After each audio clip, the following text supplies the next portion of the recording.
James Webb just found the same unknown molecule on two completely different worlds. Not similar worlds, not related worlds. Titan, a moon of Saturn with a thick orange atmosphere, lakes of liquid methane, and dune fields made of organic material. And Pluto, a frozen dwarf planet nearly 4 billion miles from the Sun, covered in nitrogen ice, with an atmosphere so thin it barely exists. The same signal, the same wavelength, on both of them. The scientist who found it has spent 40 years identifying the chemical fingerprints of planetary atmospheres. He searched every database of known compounds that exists. He compared the signal against every molecule ever documented on any world in the solar system or beyond. He found nothing. His conclusion, published in a paper accepted by Astronomy and Astrophysics this month, is 4 words long. We cannot say what it is. This is that story. His name is Bruno Bézard. He is an emeritus research director at the Paris Observatory, a recipient of the European Geosciences Union's David Bates Medal, one of the highest honors in planetary science, and he has spent 4 decades reading the specific wavelengths of light that molecules absorb and emit, and translating those wavelengths into chemistry. Venus, Jupiter, Saturn, Neptune, Titan, every planet in the solar system has passed through his analysis. In November 2022, Bézard was working through data from the James Webb Space Telescope. He was looking at Titan, Saturn's largest moon, a world with a thick nitrogen and methane atmosphere so opaque that for decades no telescope could see through it to the surface below. Webb's infrared instruments opened a window, a narrow spectral band between 4.9 and 5.4 micrometers, where the atmospheric haze thins enough that the surface below becomes, for the first time, partially visible. Bézard was working through the spectrum methodically, matching each absorption feature to its corresponding molecule: ethane, acetylene, propane, benzene, carbon monoxide. One by one, he worked through the catalogue of compounds known to exist on Titan, matching their spectral fingerprints to the features in the data. Then he reached a feature at 5.11 micrometers. He looked for the corresponding molecule. He searched the published databases of known compounds. He went through the entire scientific literature on Titan's chemistry. He found nothing. No known molecule in any existing database matched that specific absorption at that specific wavelength. Bézard had been doing this work for 40 years. He knew what it meant when you found a spectral feature with no match. It meant you had found something that had never been identified before. But before he could know whether that was truly the case, before he could rule out every other explanation he needed to answer one question that would determine whether this was a discovery or a mistake: was the signal real? New here, this channel covers what is actually happening in space right now, with real numbers and real stakes. Subscribe. 1 second. You will not want to miss what comes next. Here is why that question matters so much, and why the answer to it changes everything about how seriously you should take what comes next. Telescopes do not take photographs the way a camera does. They measure light. Specifically, they measure which wavelengths of light are present in what they are observing and which wavelengths are missing. Every molecule absorbs light at specific wavelengths that are unique to it, a chemical fingerprint. Water absorbs light at certain frequencies, carbon dioxide at others, methane at others still. The pattern of which wavelengths are absorbed and which are transmitted is how astronomers identify chemicals in objects they can never visit, touch, or sample directly. But instruments are not perfect. A detector can have a flaw at a specific wavelength. A calibration error can produce a false signal. A glitch in the data pipeline can insert an artifact that looks like real chemistry but is not. This is why Bézard had a problem.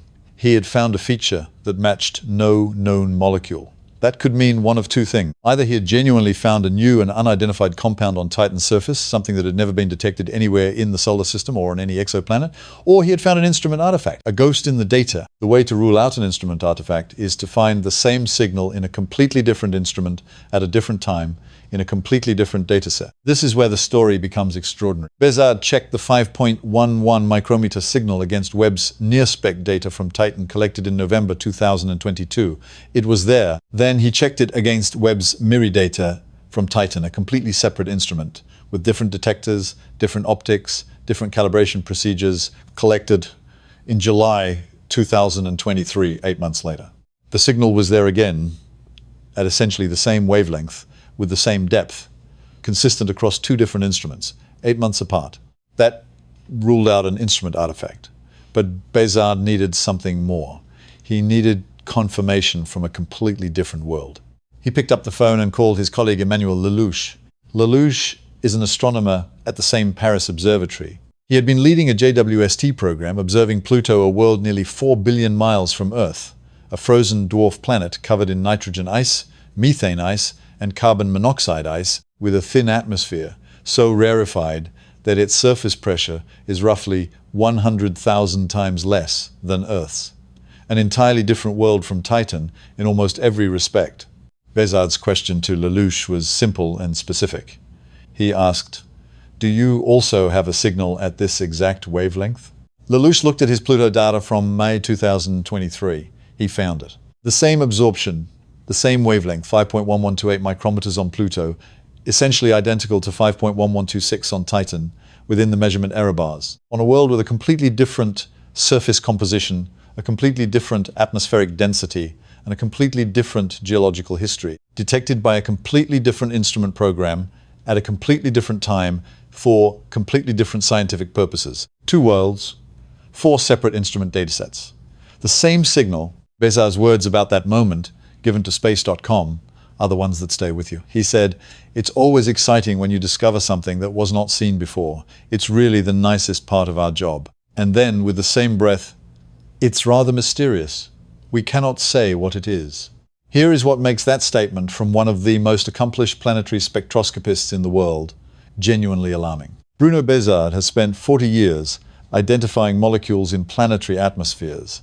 He has pioneered the detection of compounds on Venus, Jupiter, Saturn, Titan, and Neptune. He has the institutional knowledge of an entire career spent reading chemical fingerprints. He has access to every published database of molecular spectral signatures that exists. He searched all of them, and his conclusion is, we cannot say what it is. So, what do we actually know about this unknown molecule, and why does the difference between Titan and Pluto matter so much? Titan is 1.4 billion miles from the Sun. It is the second largest moon in the solar system. Its surface temperature sits around minus 179 degrees Celsius. Its surface is covered with dunes of organic material, lakes of liquid methane, river channels carved by methane rain, and complex chemistry produced by sunlight and energetic particles breaking apart the nitrogen and methane in its atmosphere and recombining them into increasingly complex organic molecules. The Cassini spacecraft spent 13 years studying it. The Huygens probe landed on its surface in January 2005, and still, Bézard notes, the chemical composition of Titan's solid surface remains very uncertain. Pluto is 3.6 billion miles from the Sun. Its surface temperature sits around minus 230 degrees Celsius. Its thin atmosphere is in a state of partial collapse as Pluto moves further from the Sun in its highly elliptical orbit. Its iconic heart-shaped nitrogen ice plain, Tumbo Regio, was discovered by New Horizons in 2015 and immediately became the most recognizable feature in the outer solar system. These two worlds share almost nothing in terms of physical conditions. The surface temperatures are different, the atmospheric pressures differ by a factor of 100,000, the distance from the Sun differs by more than 2 billion miles. The geological histories are completely distinct. But whatever produces the 5.11 micrometer signal exists on both of them. The researchers considered what that shared chemistry could mean. Both Titan and Pluto have atmospheres composed primarily of nitrogen and methane. Both are subjected to solar ultraviolet radiation and energetic particles from the solar wind. Both produce complex organic chemistry through the photochemical processing of those two gases. The team's best hypothesis is that the signal comes from a molecule that forms specifically in nitrogen-methane environments under radiation, a molecule that has not yet been studied or characterized in any laboratory because no one was looking for it. But here is the part that should make you pause. What if this molecule is not just on Titan and Pluto? The researchers note something in their paper that has received almost no coverage. Both Titan and Pluto have their signals originating not from their atmospheres, but from their surfaces. On Pluto, Bézard explained, the atmosphere is too thin to produce such a strong infrared absorption signal, meaning the source must be frozen material on the surface. On Titan, the behavior of the signal across the disk, stronger at the center, weaker at the edges, is consistent with a surface compound rather than an atmospheric gas. A molecule on the surface of two worlds in the outer solar system, deposited there, frozen, preserved. If this molecule forms in nitrogen-methane environments under radiation, and if it deposits onto surfaces and persists there, then any world in the outer solar system with the right atmospheric chemistry is a candidate. Triton Neptune's large moon, with a nitrogen atmosphere captured from the Kuiper belt. The other large Kuiper belt objects, perhaps Eris, perhaps Makemake, worlds we have barely studied, worlds we have no mission currently visiting. The researchers explicitly call for additional JWST observations to map where on Titan's surface the 5.11 micrometer feature is strongest. That mapping will tell them whether the molecule concentrates in specific geological regions, the dune fields, the polar caps, the hydrocarbon lakes, which would narrow down the physical conditions under which it forms. That investigation is ongoing. But there is a harder question sitting underneath this one, and it is the question that connects this discovery to something much larger than the chemistry of two distant worlds. JWST is the most sensitive infrared spectrograph ever placed in space. It can detect molecular fingerprints from planets around other stars, worlds, dozens or hundreds of light years from Earth. It has already measured the atmospheric chemistry of exoplanets. It has already identified methane, carbon dioxide, and water vapor on worlds orbiting other stars. So consider what it means if this unknown molecule is also present in the chemistry of exoplanet atmospheres. If future JWST observations of nitrogen-methane worlds around other stars which exist, and which Bézard's discovery now gives scientists a reason to look for, show the same 5.11 micrometer absorption, we would be detecting the same unknown molecule in planetary systems across the galaxy, produced by the same radiation chemistry, appearing in the same environments. That is not a discovery about Pluto and Titan specifically. That is a discovery about how chemistry works in nitrogen-methane environments throughout the universe. And we cannot make any part of that determination until we know what the molecule is. Bézard's team searched the entire existing catalogue of known molecular spectral fingerprints. They found possible candidates, a group of hydrocarbons called allenes, which are known to absorb infrared light in the 5-micron range.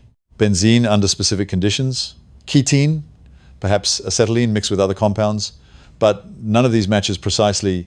The width of the absorption on Pluto is approximately 3 times wider than on Titan, suggesting the physical state of the compound differs between the two worlds, which itself provides information about the conditions under which it exists. But no definitive identification has been made. The molecule is real. It exists on two worlds, and we do not know what it is. Here is the part of this story that every piece of coverage so far has missed entirely. The instrument that has the best chance of eventually identifying this molecule is not in space yet. It has not launched, and it will not reach Titan until the mid-2030s. NASA's Dragonfly mission is a rotorcraft lander, a nuclear-powered drone helicopter designed to fly through Titan's thick atmosphere, land at multiple sites across the surface, and directly sample the chemistry it finds there. Its Dragonfly mass spectrometer DRAMs will be able to identify surface molecules by analyzing material collected at each landing site. Dragonfly is scheduled to launch no earlier than July 2028. At its current trajectory, it will reach Titan in 2034, 8 years from now. The researchers are direct about what Dragonfly represents for this mystery. It could identify some of the potential candidates for the 5.11 micrometer absorption. But there is an important limitation they note explicitly. Dragonfly does not carry an infrared spectrometer. It cannot observe the spectral feature itself directly. What it can do is identify which molecules are present at the surface in the locations it samples, and if any of those molecules match the spectral fingerprint when tested in a laboratory, the mystery gets resolved. Indirectly, partially, with luck, the full answer may require a follow-on mission that does not yet exist. Or it may require laboratory scientists to synthesize every plausible candidate molecule under titangent-like conditions, minus 179 degrees Celsius, nitrogen-methane atmosphere, ultraviolet radiation, and measure their infrared spectra until one of them produces the 5.11 micrometer absorption with the right depth and width. That work is being done. Bézard's team has called for exactly these laboratory measurements. The scientific community has heard the call. But laboratory spectroscopy at cryogenic temperatures is slow, painstaking work. Every molecule has to be physically synthesized and tested. In the meantime, James Webb continues collecting data. The team is mapping the 5.11 micrometer feature across Titan's disk. They are looking for where it concentrates. They are comparing it with geological features mapped by Cassini to determine which kind of surface material correlates with the signal's strength. And somewhere in the solar system, on the surface of two worlds more than 1 billion miles apart from each other, frozen into the ice, preserved in the cold, a molecule sits, absorbing light at 5.11 micrometers, waiting to be identified, whatever it is. It is not in any database. No laboratory has documented its fingerprint. No mission has yet touched the surface where it lives. The most powerful telescope humanity has ever built found it, confirmed it, and published the result. And the lead scientist looked at his data and said, "We cannot say what it is. The next video on this channel, NASA's Dragonfly mission itself.